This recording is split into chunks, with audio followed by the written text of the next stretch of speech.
मेरे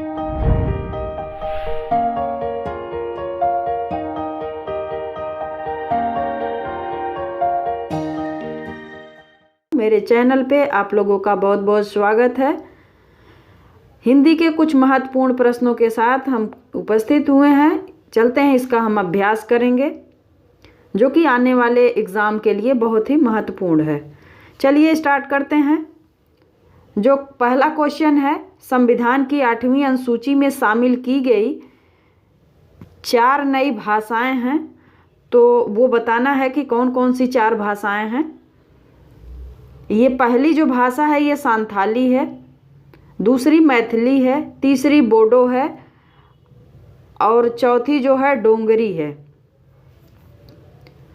चलते हैं अगले क्वेश्चन पे। क्वेश्चन नंबर 2 है, भारतीय भाषाओं को कितने प्रमुख वर्गों में बांटा गया है। जो भारतीय भाषाएं हैं वो कितने वर्गों में बांटा गया है ये हमको बताना है। तो ये 4 वर्गों में बांटा गया है।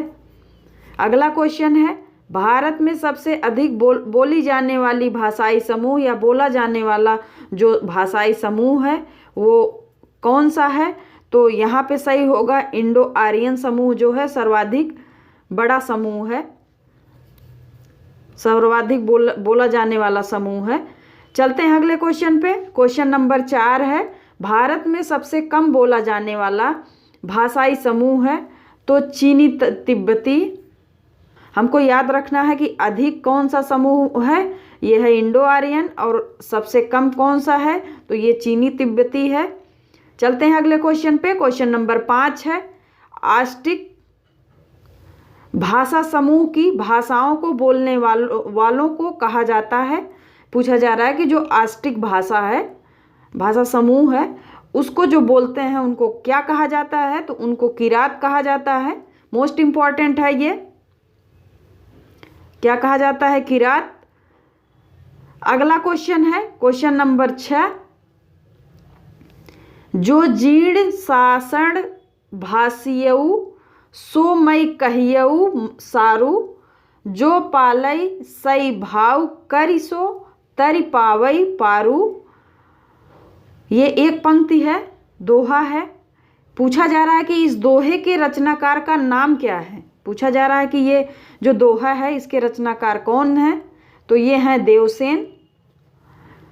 चलते हैं अगले क्वेश्चन पे। क्वेश्चन नंबर 7 है, चीनी तिब्बती भाषा समूह की भाषाओं के बोलने वालों को कहा जाता है। अभी जैसा हम किरात देखे हैं उसी तरह से यहाँ भी बताना है कि जो चीनी तिब्बती भाषा समूह की भाषाओं को बोलने वालों को क्या कहा जाता है। तो इनको कहा जाता है निषाद। मोस्ट इम्पॉर्टेंट है। चलते हैं अगले क्वेश्चन पे। क्वेश्चन नंबर 8 है, अपभ्रंश के योग से राजस्थानी भाषा का जो साहित्यिक रूप बना उसे कहा जाता है या क्या कहा जाता है बताना है। तो उसको कहा जाता है डिंगल भाषा। क्या कहा जाता है, डिंगल भाषा। मोस्ट इम्पॉर्टेंट क्वेश्चन है ये, एग्जाम में हमेशा पूछा जाता है। अगला क्वेश्चन है 9, एक नार पिया को भानी तनवा को सगरा ज्यों पानी। यह पंक्ति किस भाषा की है। ये हमको बताना है कि ये जो पंक्ति है ये किस भाषा की है। तो ये भाषा है ब्रज भाषा। अगला क्वेश्चन है क्वेश्चन नंबर 10, अमीर खुसरो ने जिन मुकरियों, पहेलियों और 2 सुखनों की रचना की है उसकी मुख्य भाषा है। पूछा जा रहा है कि कबीर जिस भाषा में वो मुकरियों, पहेलियों और सुखनों की रचना की है वो कौन सी भाषा है, उसकी मुख्य भाषा कौन सी है। तो ये है खड़ी बोली। चलते हैं अगले क्वेश्चन पे। क्वेश्चन नंबर 11 है, देवनागरी लिपि को राष्ट्रलिपि के रूप में कब स्वीकार किया गया था। तो देवनागरी लिपि को जो है राष्ट्रलिपि के रूप में स्वीकार किया गया था 14 सितंबर 1949 को।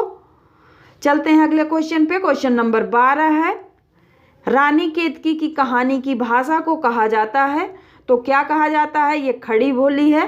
रानी केतकी की कहानी जो है ये खड़ी बोली है। अगला क्वेश्चन है क्वेश्चन नंबर 13, प्रादेशिक बोलियों के साथ ब्रज या मध्य देश की भाषा का आश्रय लेकर एक सामान्य साहित्यिक भाषा स्वीकृति हुई, जिसे चारणों ने नाम दिया। तो क्या नाम दिया गया है? पिंगल भाषा। अगला क्वेश्चन है, क्वेश्चन नंबर 14 है, बांगरू बोली का किस बोली से निकट संबंध है? तो इसका निकट संबंध खड़ी बोली से है। चलते हैं अगले क्वेश्चन पे। क्वेश्चन नंबर 15 है, डोंगरी भाषा मुख्य रूप से कहाँ बोली जाती है? तो ये डोंगरी भाषा मुख्य रूप से जम्मू कश्मीर में बोली जाती है। क्वेश्चन नंबर 16 है, भारत के किस प्रांत में कोंकणी भाषा बोली जाती है? तो कोंकणी भाषा मुख्य रूप से कहाँ बोली जाती है? ये महाराष्ट्र और गोवा में बोली जाती है। अगला क्वेश्चन है 17 क्वेश्चन,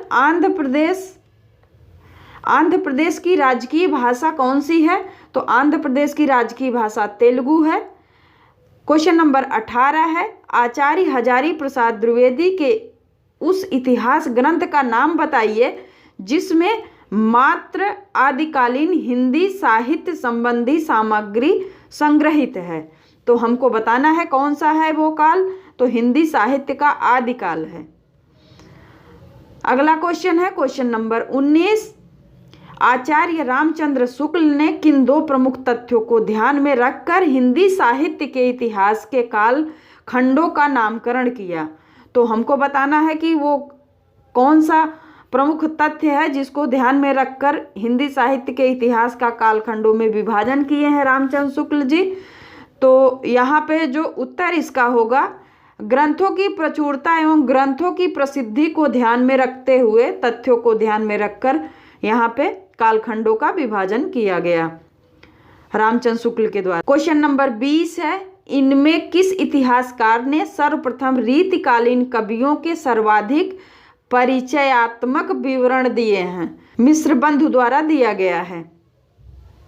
चलते हैं अगले क्वेश्चन पे। क्वेश्चन नंबर 21, हिंदी साहित्य का अतीत भाग 1 के लेखक का नाम है। पूछा जा रहा है कि हिंदी साहित्य का अतीत भाग 1 ये जो है इसके लेखक का क्या नाम है?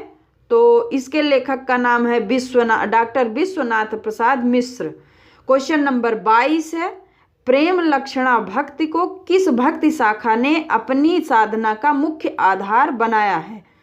पूछा जा रहा है कि जो प्रेम लक्षणा भक्ति है उसको भक्ति शाखा के साधना का मुख्य आधार कौन बनाया है? तो ये बना है कृष्ण भक्ति शाखा के अंतर्गत बनाया गया है। चलते हैं अगले क्वेश्चन पे। क्वेश्चन नंबर 23 है, मनुष्यत्व की सामान्य भावना को आगे करके निम्न श्रेणी की जनता में आत्मगौरव का भाव जगाने वाले सर्वश्रेष्ठ कवि कौन थे? तो ये थे कबीर।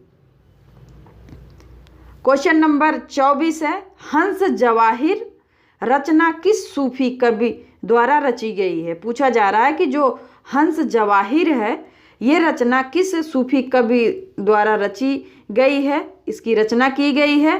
तो जो सूफी कवि हैं ये हैं कासिम शाह द्वारा जो है हंस जवाहिर की रचना की गई है। ये सूफी संत हैं। अगला क्वेश्चन है क्वेश्चन नंबर 25, देखन जौ पाऊँ तव पठाऊँ जमलोक हाथ दूजो न लगाऊँ। ये आगे है, वार करो एक कार को।